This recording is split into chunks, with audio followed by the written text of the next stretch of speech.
The next way we're going to solve systems of linear equations is we're going to solve them algebraically. And the first method we'll start with is the substitution method, where hopefully that word key triggers off to you that we are actually going to substitute values or expressions here. One of the most important parts of this is this statement right here. Okay? The substitution method will be most efficient when one of the variables has a coefficient of 1. And in this system, that is the second equation right here.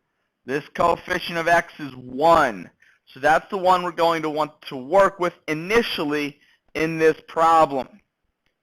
What we do is we take that second equation here and we solve it for that variable with the coefficient of 1. So in this case, we solve it for x by subtracting 2y from both sides of the equation. So we get x equals 2 minus 2y. So that is what x is equal to. What that allows us to do is to go back to the other equation and substitute this expression everywhere we see x. So I have 3x plus 4y equals negative 4. So now I substitute 2 minus 2y in for x. What that does is it now has this equation in terms of one variable. So now we'll be able to solve it for y, and we'll be able to find the y value of our coordinate first. So we'll start by distributing on the left-hand side here. I'll get 6 minus 6y plus 4y equals negative 4. Combine like terms, I get 6 minus 2y equals negative 4. I'm going to bring us up over here so we have a little more space. So now I will end up subtracting 6 from both sides.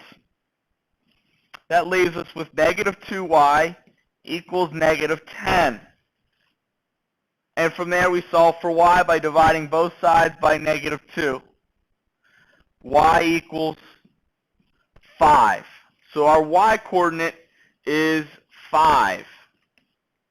Now we need to find the x coordinate, so we can come back right to this expression here and substitute 5 in for y. So I get x equals 2 minus 2 times 5, which is 2 minus 10, which is negative 8.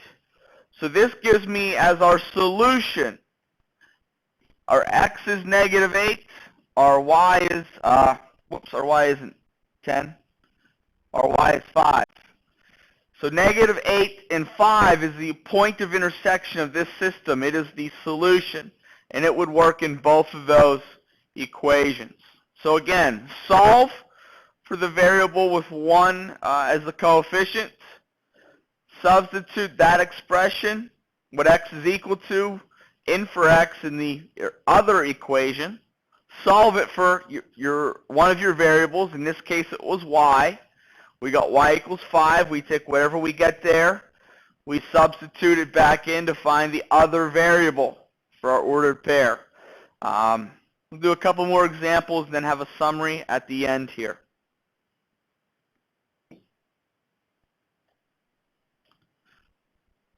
Let's start on the left-hand side here. We will want to add 5y to both sides here because this x is the equation that has a variable coefficient of 1. So we end up getting x equals 11 plus 5y. So we'll come back down to 2x plus 7y equals negative 3. 2x plus 7y equals negative 3. Here, we substitute 11 plus 5y in for x. 2 times the quantity, 11, plus 5y, plus 7y equals negative 3. Again, we solve it much the same way we did the others. We'll distribute. I get 22 plus 10y plus 7y equals negative 3. Combine like terms on the left side. 22 plus 17y equals negative 3.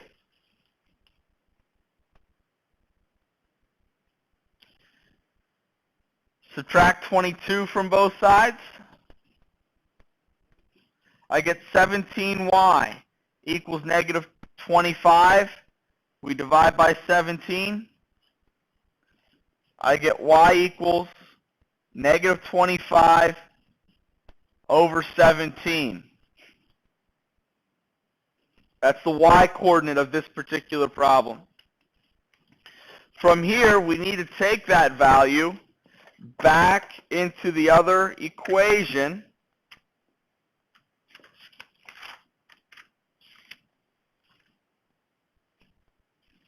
and see what that gives us.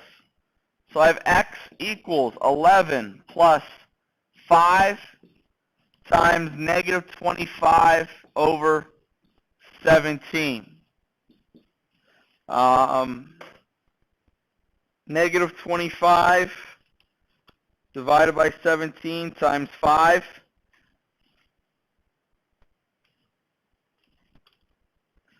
is 11 minus 125 over 17, which gives us a final answer of x is equal to 62 over 17. So our answer would be 62 over 17, comma, negative 25 over 17 for that particular problem.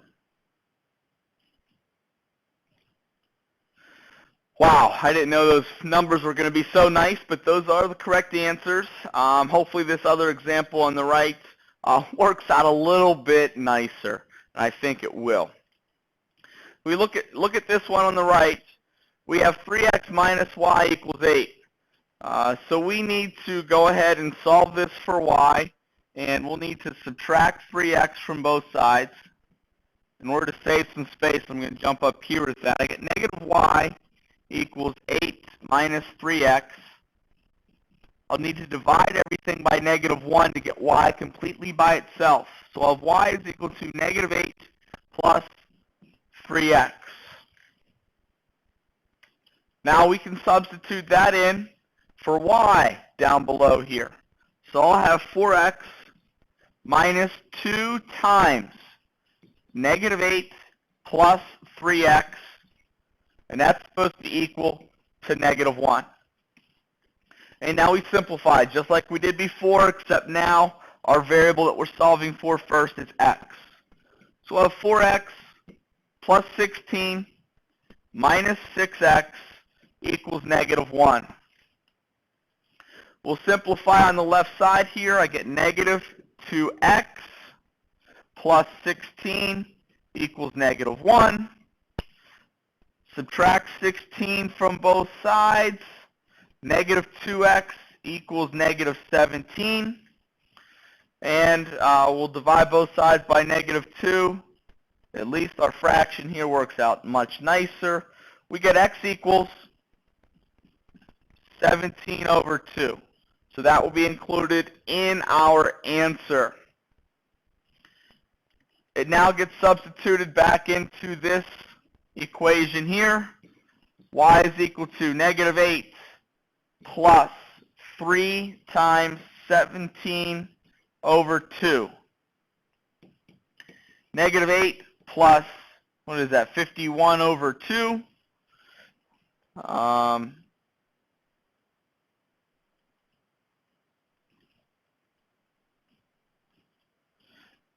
This ends up becoming positive 35 over 2. So our final ordered pair is 17 over 2, comma 35 over 2.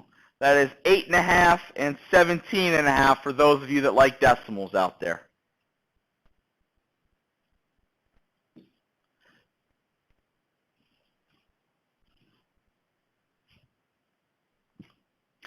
Our summary. We essentially need to solve one of the equations for one of its variables.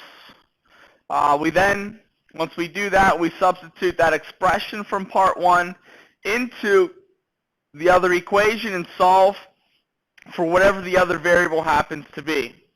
Once we get that value, we substitute it.